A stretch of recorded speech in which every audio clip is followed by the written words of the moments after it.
Hey guys, welcome back to my channel. So for today, magkakaroon tayo ng bedroom makeover. May mga i-update ako sa vlog na to, may marami tayong bagong addition. Yung before neto guys, kung napanood nyo sa nakaraang mga vlogs, ay pininturahan talaga namin dahil yung unit pagka move in ay yellow yung color niya. Pati yung lining sa baba, lahat yan yellow. Yellow ba or beige? Yung unang version ng bed na ginawa namin, yung kama ay nakasandal sa may wall. Yung mount cabinet ay nandoon sa may bintana banda. Hindi ko gusto yung position niya dahil parang ang liit nung daanan sa may baba ng bed. Tapos, need ko lagi yung mga damit ko sa mall. Parang hindi convenient yung naging position ng bed. Tapos, pagkapasok mo, parang kama ka agad. Yung parang ganun, hindi siya welcoming yung space. Iniisip ko kung ano ba gusto kong parang design ng room. Kakanood ko ng mga interior design sa YouTube. Nagustuhan ko yung vintage na itsura or parang gothic ba? Hindi ko alam exactly yung trip kong design. Pero makikita niyo yan sa vlog na to kung ano yung vision ko. Bago ko iikot yung kama, bago ko ibahin yung buong setup ng buong room, nag-edit ako nung nagustuhan kong design na nakita ko sa Pinterest. Pag kunyari, may iniisip akong vision, hindi ko kaagad ginagawa kasi alam ko nag-iiba yung trip ko sa buhay. Inedit ko na muna siya. Gusto ko lagyan ng parang mirror sa gitna, tapos mga maliliit na frames. Gusto ko magkaroon ng parang gallery wall sa taas ng bed. Hanap ako ng mga mirrors sa Facebook Marketplace. Ang daming vintage mirrors doon. Medyo pricey nga lang sila. Yung mga sample ng inedit ko, mga nangangati akong i-purchase na yan ng mga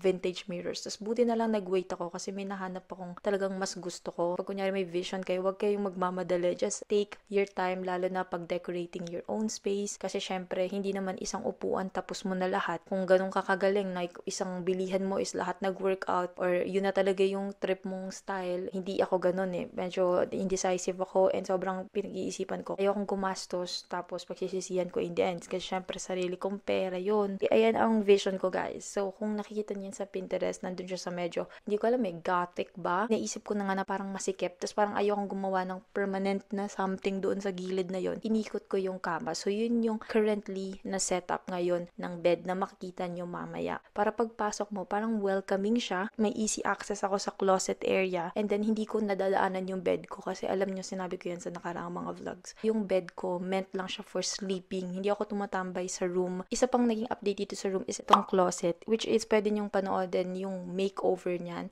Ilagay ko yung link sa description box so you can check it out. As you can see, may laman na itong side. Naayos natin siya. Nagawa natin siya ng vlog para, ayan, updated kayo kung anong ganap ng room. So, parang, ayun, ito guys ay bedroom makeover / update. Para mas ma-appreciate nyo yung tour, may mga i-add pa ako na sa tour nyo na lang makikita. Pero, ayun, kinashop ko lang kayo kung ano ang before. So, mag-continue na tayo. Papakita ko na yung inilagay nating mga update dito sa room at kung ano itsura niya now. Andito na nga, pinaliktad ko siya dito. Tapos parang mas spacious. Umili na ako ng panibago kong rod. Magkakaroon tayo ng dalawang set ng curtains na. So, ito yung blackout. Ito ay nabili ko sa Lazada. Bumili ako ng lace type. Nakaraan pa to dumating. Super excited ako. Ito din yung rod na gamit ko dyan. Pero, tinatanggal ko yung dulo niya, guys. Di ko siya need and sinagad namin yung pagkalagay. Yung dulo niya, parang may pa-curve na ganyan. May kasama na din siyang hook and mga screws. Pero, hindi na natin need kasi meron akong nilagay na parang dalawa yung sabitan niya na rod. Ay, extendable kasi to eh. Ang reason guys kung bakit lalagyan ko pa siya ng second na rod at ng curtains kasi ayoko din masyadong expose sa umaga. Like naka-open tong bintana. Kahit na bulubundukin yung gilid. May nakikita ko minsan ng mga naglalakad para lang may privacy. Ang wish ko lang ay hindi bumagsak. Natatakot ako. Foam ko pala. Hindi pa yan pang queen size na bed. Yan ay pang double ata. Yung dati ko pang bed yan. Yung foam ko. Hindi pa kami nakakabili. Sinitsyempohan namin na ma-deliver dito ng weekdays. Ang hirap lang magpasok sa mga condo. Hindi siya katulad ng bahay na hindi mo na need i-sked yung mga ganun. Pwede mo na talagang ipaship ka agad. So, hindi ka na mag-aalala na mag-aano ka pa ng mga pass. Ganyan. Nag-a-adjust pa rin talaga ako sa life ng nasa condo. Kasi dati sa bahay, di ba, kahit gabi na, pwede kang magpa-ship. Dito kasi kailangan weekday. Dulo-dulo pa tong unit na to. Medyo nga malapit na siya pa Batangas na siya, ganyan. Titsyempohan ko before New Year, makakuha na ako ng mattress ko talaga. Tinatanggal ko yung ganto. Ito ay pwede natin gamitin sa iba. I think pwede ko siyang idikit sa wall, tapos pwede siyang lagayin ng mga bags. Itatago natin. Ito nga yung curtains. Nilabahan ko na to. Ito ay nabili ko sa Shein. Ang ganda ng itsura niya. Tapos sheer siya. Pumapasok pa din yung sinag ng araw. So yun yung gusto ko. Hindi siya ganun kadilim. Dalawa lang ang kinuha ko kasi ang aim ko lang naman talaga matakpan yung gitnang part. Hindi yung buong thing. Katulad nito, 4 kasi yung blackout ko. Bago natin ililipat natin yung blackout sa unahan na butas. Tapos sa likodan to. Kasi ganun yung mga nakikita ko. And kita nyo guys, extendable yung super haba niya. Tapos mahaba din pala. I think ito yung longest. Ilalagay ko na lang yung link na ito guys. Sana mag-turn out ng okay ang aking plan.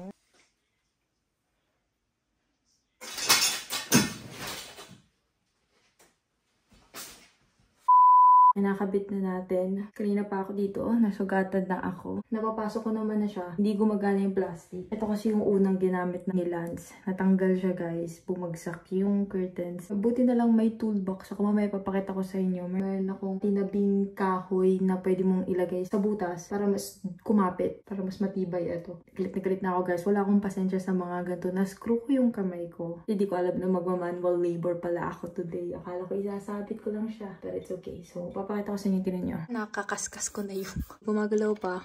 Iikot ko pa. Sobrang tigas niya talaga. Pagka na-intact ko naman na yan, hindi na siya wobbly. Kasi kanina, yung plastic, natatanggal talaga tong taas. Nagpahinga ako saglit. Hindi ko alam kung gumagana pa ba to. Ito yung mga screwdrivers galing sa Shopee. Pag may in-order ka dati ng mga drawers sa Shopee, ito yung ginagamit ko. Hindi ko alam kung para siya sa mga ganyan. Sakit na guys. Pulang-pula na yung kamay ko. Kita nyo ba? Inorganize natin before. Kita nyo, naging handy siya. Ito yung sinabi ni Lance. Tinawagan ko pa si Lance guys. Nag-work yun. Ayun nga, tinulungan niya ako. Ito yung gamitin nyo. Ikakat nyo lang siya sa half. Yung isusuot nyo. Kaso nga lang, sobrang tigas. I don't know. I hope this one will work. It's still moving. Unahin na muna natin yung lace. Let's see. Hindi ako ganito ka-flexible. Okay. Ay, ay. Ano ba yan? Naalala ko na kaya madali ito gawin last time nung sinabit ko ito mag-isa. Nandito yung malm, hindi itong headboard. Ngayon kasi yung headboard na yung nandito. Kaya parang wala akong tapakan. Kaya nung last time na ginawa ko to, dyan ako sa cabinet ko nakatayo. Extend natin siya. Sana hindi malaglag yung kabilang dulo. My goodness. Extend. And then back. Ooh, look at that, you guys. Wait, it's so good. Chloe, oh my gosh. Ganyan siya. Ikakabit na natin itong blackout sa dulo. Okay. Shoot. Need to shoot here.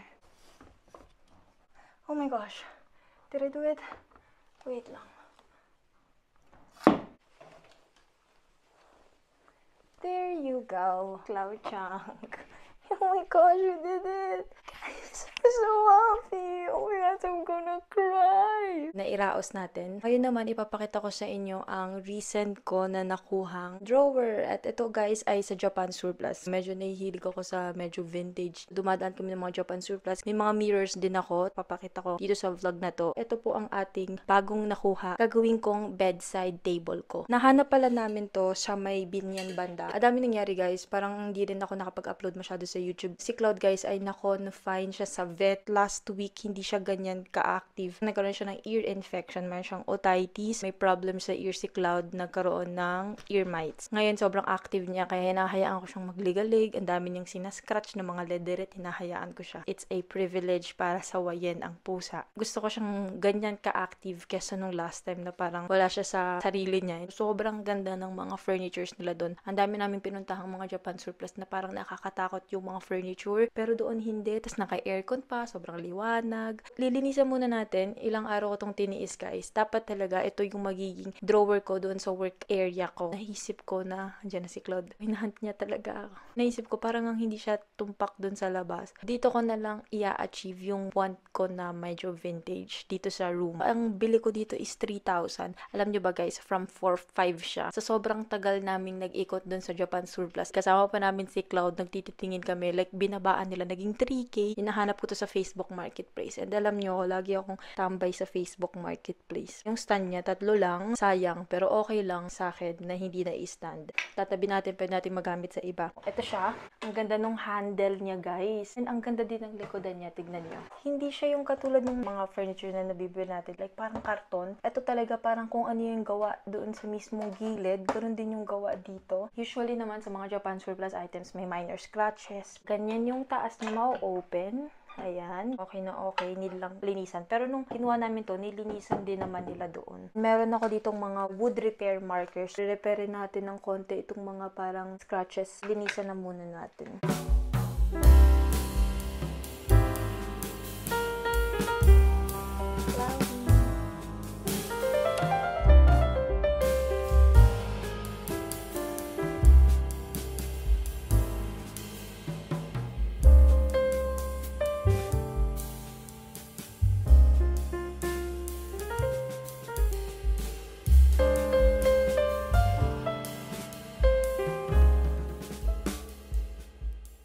Pinunasan ko. Ang lambot niyang hawakan. Kanina kasi parang iba. So, papatuyuin ko. Titingnan ko kung may malalabas pa siyang dumi.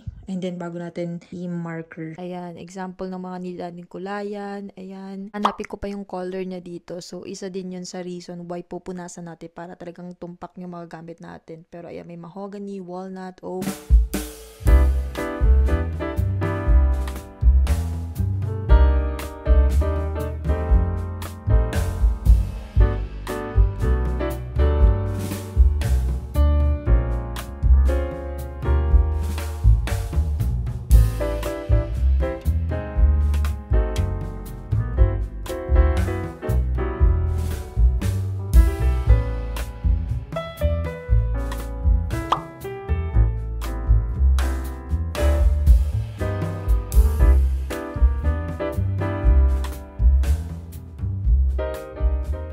Late na akong kakain, pero ito lang ang aking lunch. Ito is vegetable buns. Ang sarap na ito, guys. Kahit wala siyang sausawan. Ganito yung itsura niya. May carrots, may peas, tapos meron din siyang, hindi ko alam kung toge ba ata. Yun, hindi ata siya toge. Pero ang sarap niya, guys. Sobrang sarap na ito. Na-update kay Autumn. Kami nagstay saglit kila Lance para nga nung inasikaso namin si Cloud. So happy, okay siya. Konti na lang siya naman ang next na magpapa-vet. Hello, Cloud. I know.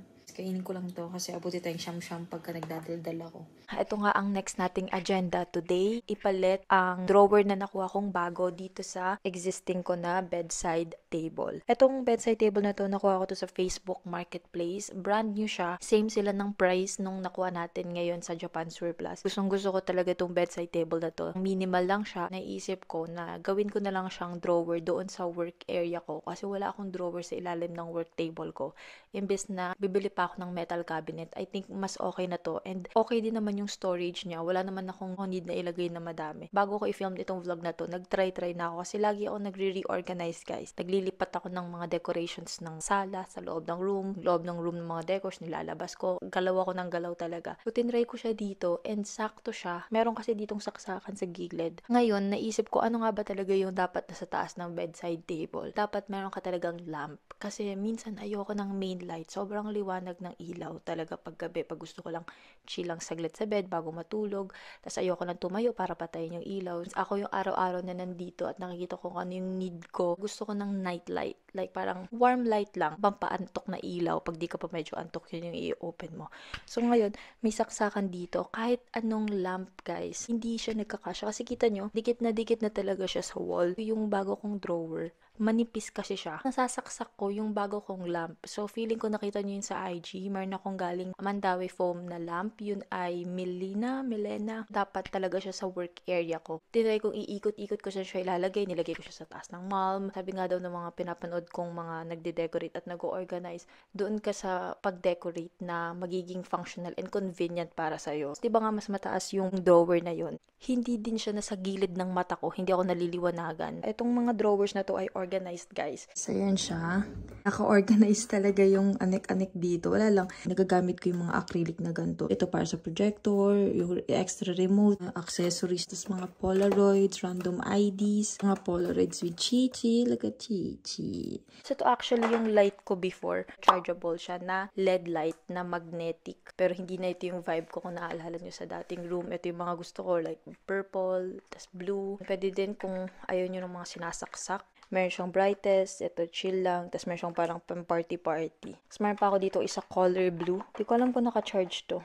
Pero dito ko nilagay kasi nga sabi ko nga sa inyo, gusto ko paggabi may ilaw lang, tas itatago ko lang yan sa gilid. Kasi medyo naliliwanagan kasi ako. Ililipat natin muna yon dahil naayos at natuyo na siya. Lilipat natin siya dito.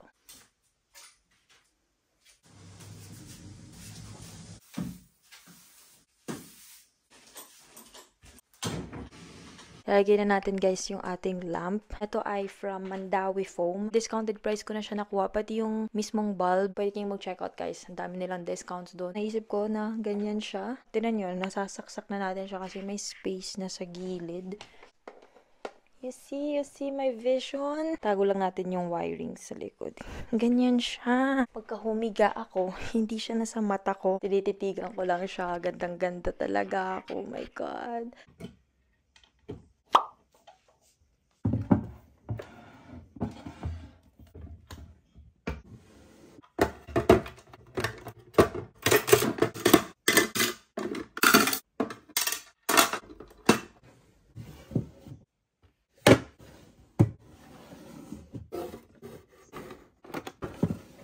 Ito yung Malm cabinet ko. Ito is from IKEA. Kita nyo naman, sobrang empty nung space. Sabi nila, sa mga gantong klaseng chest drawers or mga malalaking ganto, maganda daw, nalagyan mo ng parang big vase dito. Tapos, merong plant, like fake plant. Mga trinkets, random anik-aneks na nakalagay sa trays para parang may mini house sila. Hindi siya magulo tignan. Tapos, bala ko lagyan ng mirror sa gitna. Meron akong mga na-accumulate. Konti pa lang ito, guys. Itong lamp na sa old house pa, yung pinutol natin sa last na vlog. Hanggang ngayon guys, hindi ko pa rin natatanggal tong metal thingy. Pero pag natanggal ko yan, yan ang naiisip ko. Nabili ko sa Lazada na lagayan. Lagayan ko actually yung dalawa neto ng sugar and coffee. Next time i-organize natin yung kitchen area, makikita nyo kung ano yung sinasabi ko. Pero kasi 3 sets siya, tas ito, lagayan ng tea. So sabi ko, ibibenta ko na lang. Pero naisip ko, pwede siyang maging vase. For now, i-add natin ito. Lalagay ko lang guys, ayusin pa natin mamaya. Sabi din daw doon, maglagay ka daw ng books.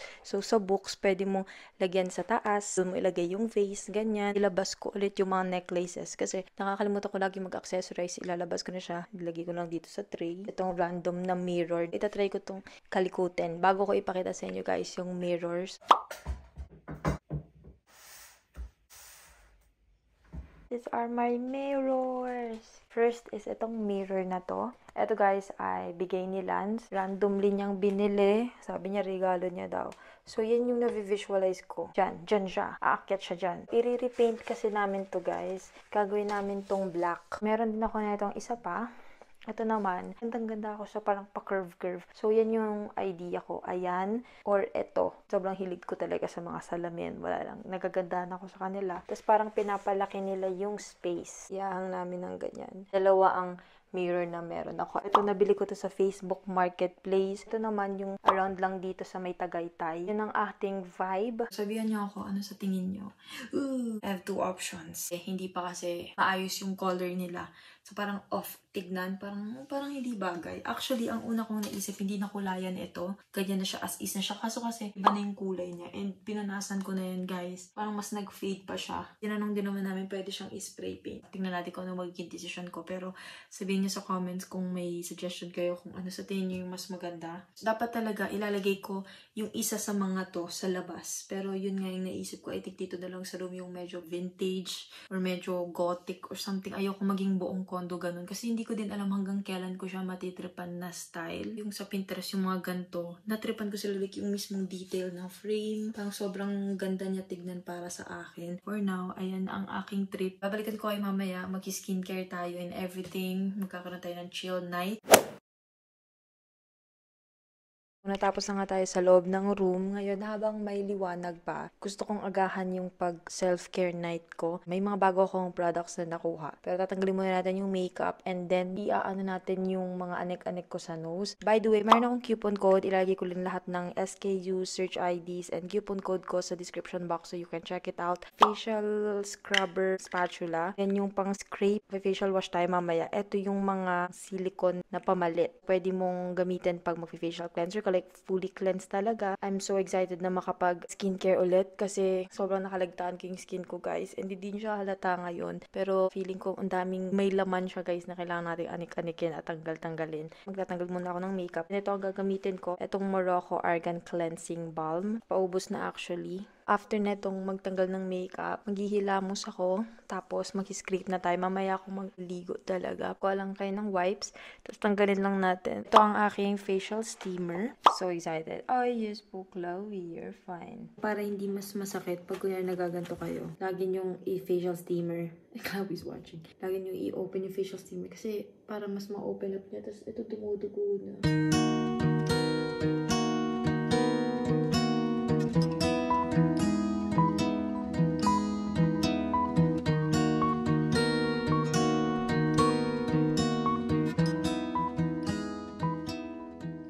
Alam hanggang ano yung limit. Pero, uy, pulang-pula na ang mukha ko. My God. Naluluha na ako. Naka-curl up yung toes ko sa sobrang sakit. Ko-close natin yung pores ko. Sobrang ganda neto. Meron siyang clean, EMS, pulse, and cool. Tapos may level siya kung kaano yung vibration. Pagka i-close mo siya, kailangan cool. So, dati ang ginagawa ko is ice. Pero dito, kukunin lang natin yung cool. Pipindutin lang natin, ayan yung cool. Yan. Hindi na mababasa yung mukha ko kasi hindi mo din dapat basa talaga. Malamig lang talaga. Pe-press-press lang natin. Yung ilong ko, yung pinaka malala kong inaano talaga. Dati, natatakot akong mag-prick ng face. Pero nung nagpapa-facial ako dati, sinasabi nila, hindi nyo po talaga piniprick. Pwede naman dong i-prick time to time. Kasi natatakot akong masira yung mukha ko. Pero mas masisira pag hindi natin tinatanggal yung dapat na wala sa face natin. Yung mga anik-anik, like mga build-up.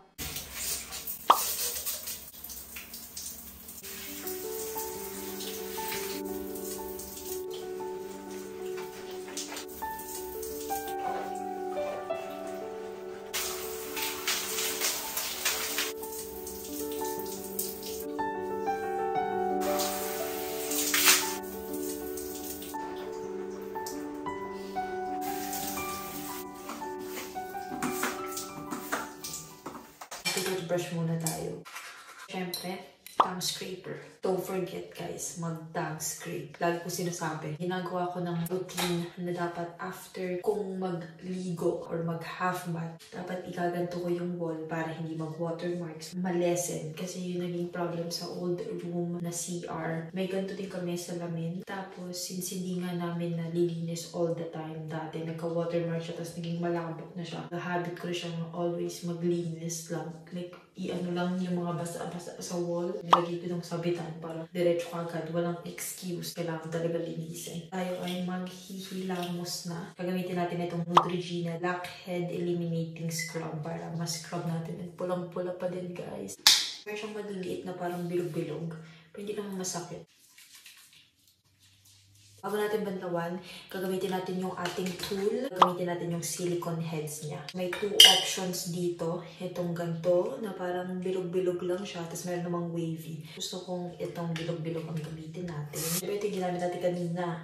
So ngayon, ilalagay lang natin ng ganyan. Mag-cleansing kasi meron siyang lifting, moisturizing, and cleansing. So, ayan.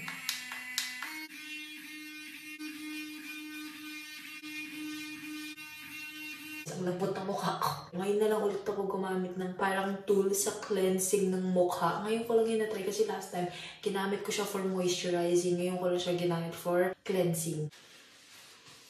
Hindi siya for everyday kasi parang feeling ko masyadong maano yung skin. Walang rest pag inaraw-araw. Tayo ay maglalagay na ng aking mga skincare talaga. Ito, guys, ay Madagascar Centella Tone Brightening Boosting Toner Skin 1004. Nakita ko, dapat daw hindi din to everyday, guys. Pero ang gagawin ko ngayon is ilalagay ko sa cotton. Tapos Iyaan natin siya for additional cleansing. Alam ko dapat to sa kamay lang, tapos itap-tap. Pero ito yung gagawin ko now. Yung last time na ginawa ko, parang feeling ko natanggal niya pa yung excess dirt na hindi ko na natanggal pag nagki-cleansing balm.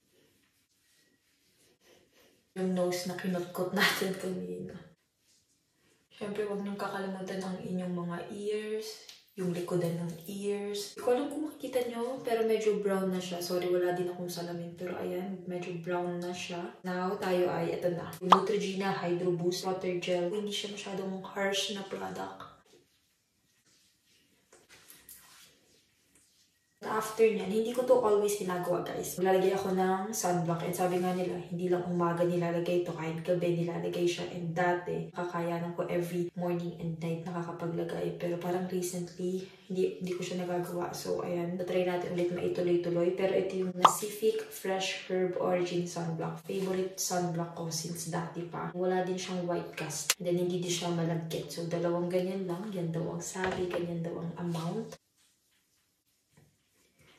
Tayo maglalagay naman ng eye cream. Ito is galing na Pacific din. Fresh Herb Origin Eye Cream. All over the eyes, banda ko nilalagay ito. Hindi exactly dito lang. Like, minamassage ko sa eyes ko banda. Ganyan.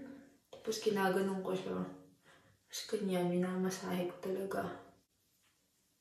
Maglalagay na tayo na itong Peter Thomas Roth. Pinakita ko din sa inyo ito last time. 24K Gold Hydrogel Eye Patches. Kaya ko lang dito sa my eyes. Nanonood kayo ng IG Reels ko. Ilang beses ko na itong nagamit, napicturan. Sobrang ganda niya. Tignan niyan siya. Mag-lip mask naman tayo. Skincare tools na ipapakita ko pa. Pero ito nakita nyo ito sa IG kung fina-follow nyo ako. Kaso need siya ng battery and yung battery ay nasa labas. Pero same lang siya talaga. Ito ang gagamitin natin tonight. By the way guys, may stand pala yun. May lagayan siya. Pag-lifting lang tayo. Meron siya ditong pulse. Pulse ang kukunin natin. Color red lang. Same siya nung vibrating nung color black. Gusto ko ng mga charge. Hindi ako masyado sa mga battery operated.